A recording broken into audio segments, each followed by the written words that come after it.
അതെന്നാ പണിയാ സാറേ അത്? ഇത് കൂടി കിടക്കുന്നില്ല സാർ. അതിന് അടിയിൽ ഒരു പാറയുണ്ട്, തോണി പോലെ. ആ പാറയിലോട്ട് തലയിൽ വെച്ചാണ് കിടന്ന്. അപ്പോൾ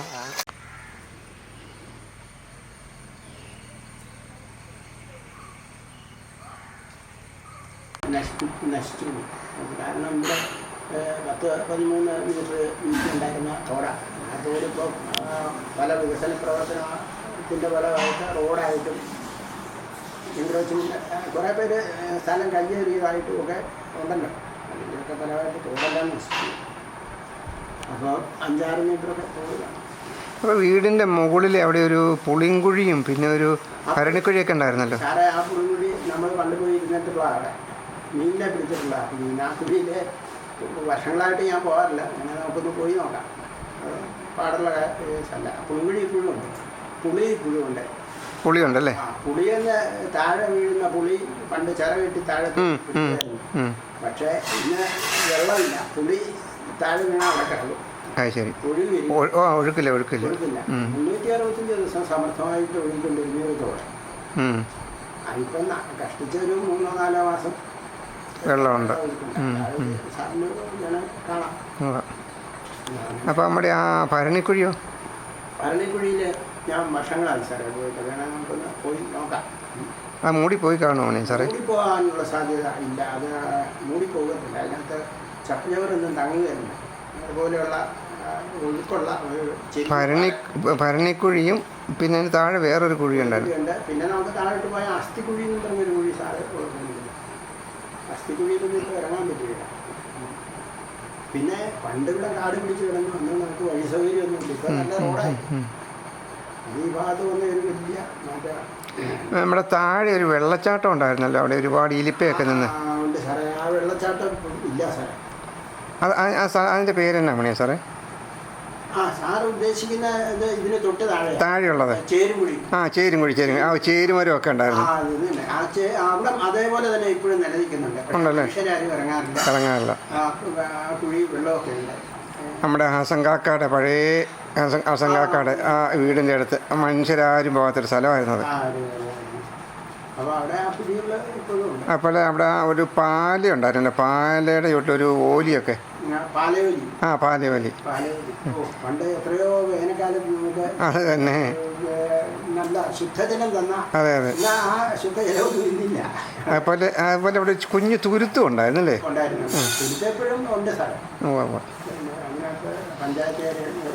അതിൻ്റെ മുകളിൽ നമ്മുടെ അയലാറ്റുകാരുടെ പറമ്പിൻ്റെ നേരെ താഴെയായിട്ട് ഒരു ചെറിയൊരു ഓലി ഉണ്ടായിരുന്നു, ഒരിക്കലും പറ്റാത്ത ഒരു പാറ ഇടിക്കുന്ന. അതെ.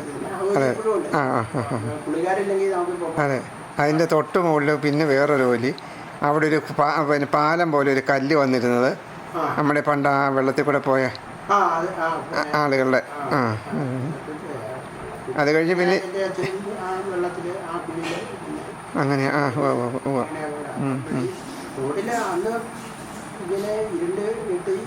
വനമായിട്ട് നടക്കുന്ന കാലമല്ല സാർ. അപ്പോൾ ആരെങ്കിലും മരിച്ചു കഴിഞ്ഞാൽ അന്ന് ഈ ഭാഗത്തിന് അങ്ങനെ ആരും വരികയില്ല.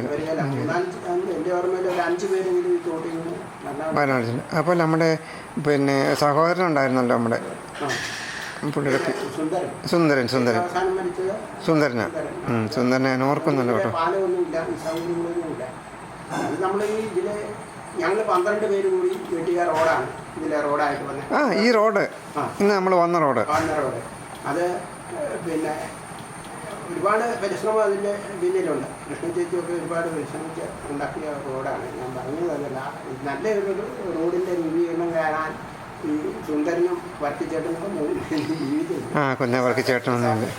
ഇവരൊക്കെ അന്ന് ഉണ്ടായിരുന്ന. അതിനെക്കുറിച്ച് ഞാനൊരു ലേഖനം പോലെ എഴുതിയിട്ടുണ്ട്. അപ്പോൾ അങ്ങനെ ഈ ഭാഗത്തിന് ഭയങ്കര വികസനം ഉണ്ടായിരുന്നു. പക്ഷേ നമ്മൾ ഉദ്ദേശ രീതിയിൽ നമ്മുടെ ഗ്രാമം വികസിച്ചില്ല എന്നുള്ളത്. വികസനം ഒരു ഭാഗത്തോട് നടന്നു, പക്ഷെ ഗ്രാമം ശുഷ്കിച്ചും പോയി.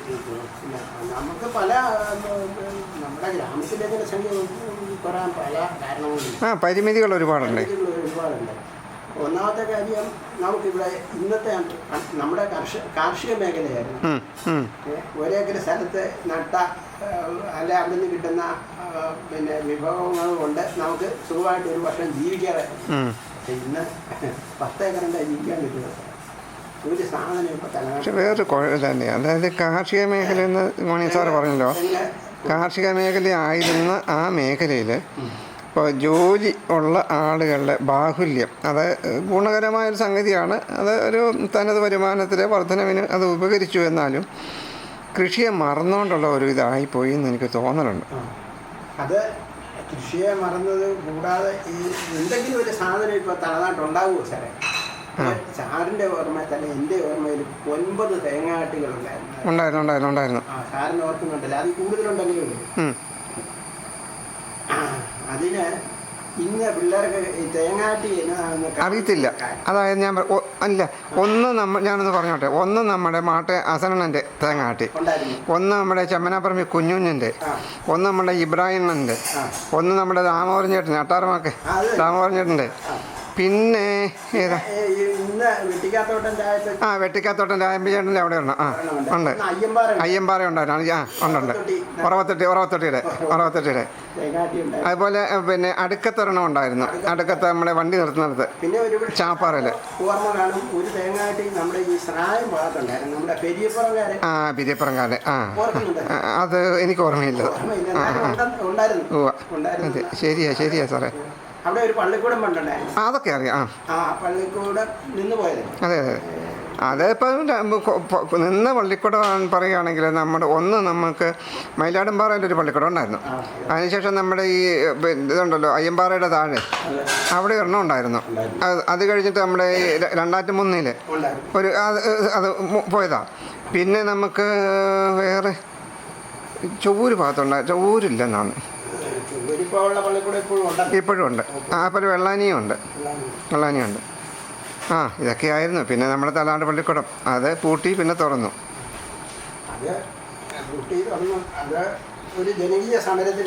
പക്ഷേ ജനകീയ സമരത്തിൽ ഉണ്ടായിരുന്ന ഒരാളുടെ പേര് പോലും ഇപ്പം ചരിത്രത്തിലെ രേഖയിലൊന്നുമില്ല. ഉണ്ടായിരുന്നു. പക്ഷേ കേസിൽ നടന്ന് എന്നെക്കുറിച്ച് ഒരിടത്തും മണി സാറിന് അബദ്ധം പറ്റിയല്ലേ അത്.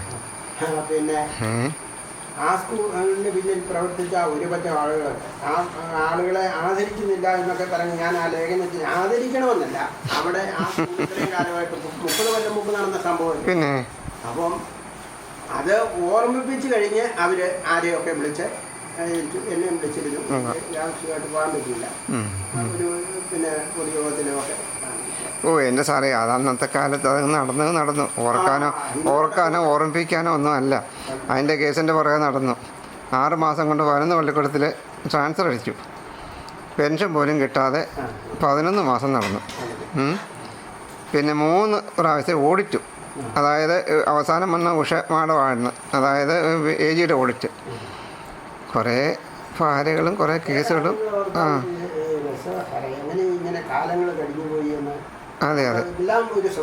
അതെ നമുക്ക് ആ തോട്ടിക്കൂടെ നമുക്കൊന്ന് പോകാൻ മനസ്സിലായി. കൂടി കിടക്കുന്നില്ല. അതിന് അടിയിൽ ഒരു പാറയുണ്ട്, തോണി പോലെ. ആ പാറയിലോട്ട് തലയിൽ വെച്ചാണ്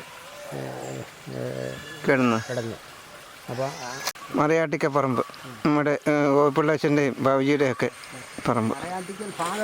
മറയാട്ടിക്കൽ ഭാഗം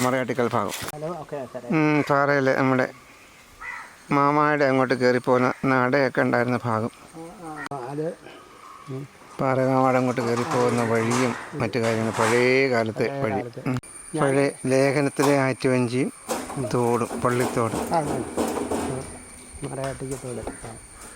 ഇനിയും കൈവയ്ക്കാത്ത ഒരു മരം.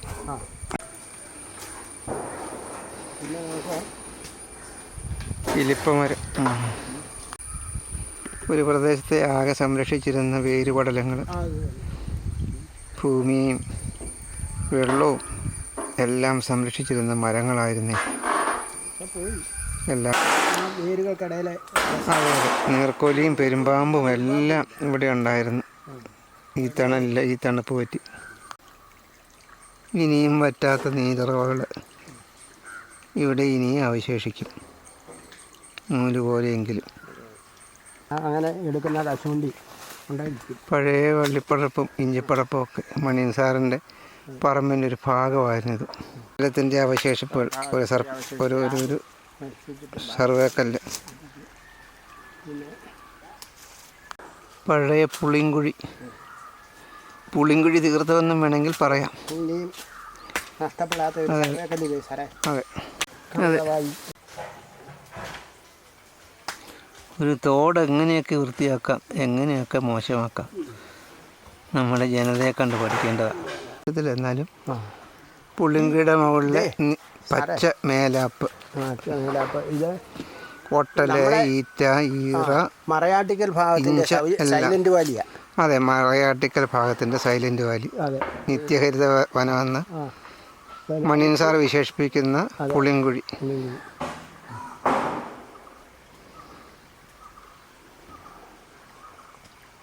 നീർച്ചാല്, ഈറ്റക്കാട്, കാവിയും ചൂളയും നത്തും പരുന്തും. നമ്മൾ കാവിക്കൂട് കളിച്ച് വെച്ച് ചൂളയും കാവിയൊക്കെ പിടിക്കുമായിരുന്നു, അതിനെ കൊന്നു തിന്നുമായിരുന്നു പഴയ കാലങ്ങളിൽ. കാവിയും ചൂളയൊന്നും ഇല്ല, അല്ലെങ്കിൽ തന്നെ പക്ഷിയെ ഒന്നും പിടിച്ച് തിന്നാൻ പാടില്ല, കുറ്റകരമാണ്. എന്നോട് ഈ അടുത്ത കാലത്ത് ഒരു 50 വയസ്സുള്ള ഒരാൾ പിന്നെ KCB ജോലി ചെയ്യുന്ന ഒരു ഉദ്യോഗസ്ഥൻ ചോദിച്ചത്, സാറേ ഈ ദാരിദ്ര്യം എന്ന് പറഞ്ഞാൽ എന്താണ്, അങ്ങനത്തെ സാറ് പറയുന്ന ആ കാലഘട്ടത്തിൽ അങ്ങനെ ഉണ്ടായിരുന്നു എന്ന്. അപ്പോൾ 50 വയസ്സായവർക്ക് പോലും ആ ദാരിദ്ര്യത്തിൻ്റെ തീവ്രത അറിയത്തില്ല, എങ്ങനെ വരുന്നു എന്ന് അറിയത്തില്ല.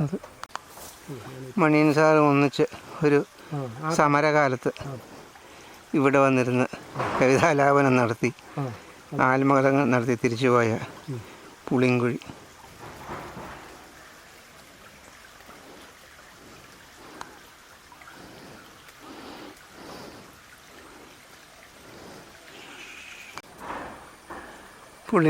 പുളിങ്കുഴിയുടെ നീല മേലാപ്പം കൂടെ നമുക്ക് എടുക്കാം. പാമ്പും പല്ലിയും പഴുതാരയും ഉടുമ്പും കീരിയും എല്ലാം ഇവിടെയുണ്ട്. കാട്ടുമാക്കാനും ഒക്കെ ഇവിടെ പാർക്കുന്നത്.